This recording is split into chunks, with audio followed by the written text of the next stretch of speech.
Yeah, that did the same thing when I was trying to take this out.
We got more bounce in California than all y'all combined. We got more bounce. It is Apple Talk time, WWDC 2023, and it flew over my head today. I completely missed the whole event.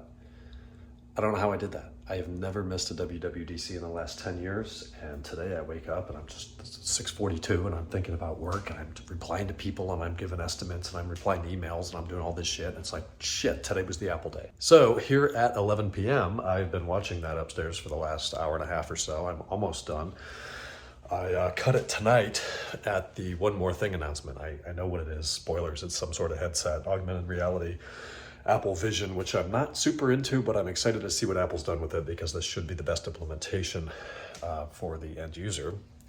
But in the meantime, it's been iOS 17, iPadOS 17, macOS Sonoma, MacBook Airs, Mac Pro with 80,000 horsepower, just a ton of awesome stuff. So what's sticking out to me right now is iOS 17 and under the hood fundamental improvements to how Messages interacts, to how HomeKit interacts, to how the whole system works and how all of us will interact with the operating system.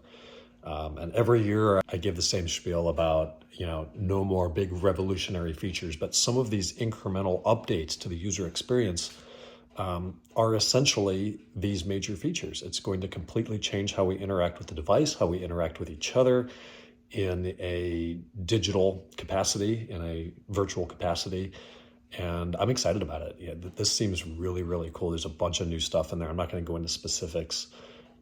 Watch the keynote, watch the videos they put on YouTube. They do a much better presentation of those features and updates than I would in the garage at 11 p.m. Something I think is really cool is the ability to recognize pets, cats and dogs. I'm not sure about fish and iguanas, but common household pets, the iPhone will now recognize and tag as faces, which is something that I've done manually for years, is tag cats and dogs and things, which is silly, but it doesn't work very well. So now they seem to be adding that. The phone call concept, I forget what they call that, is interesting. It'll be difficult for me to balance because I have a lot of calls with people in a professional level.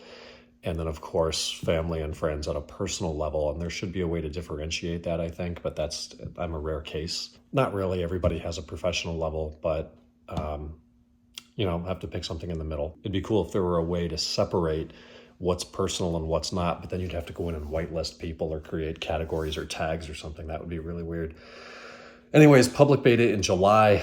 I'm usually not an early beta adapter due to poor experiences in the past, but Apple betas have gotten significantly better. I've had good luck with iOS betas in the last few years, and I have been an adopter of those. Mac OS is not something I will play with. I will risk. I run a business off of my Mac, and I cannot afford to have data loss or weird anomalies.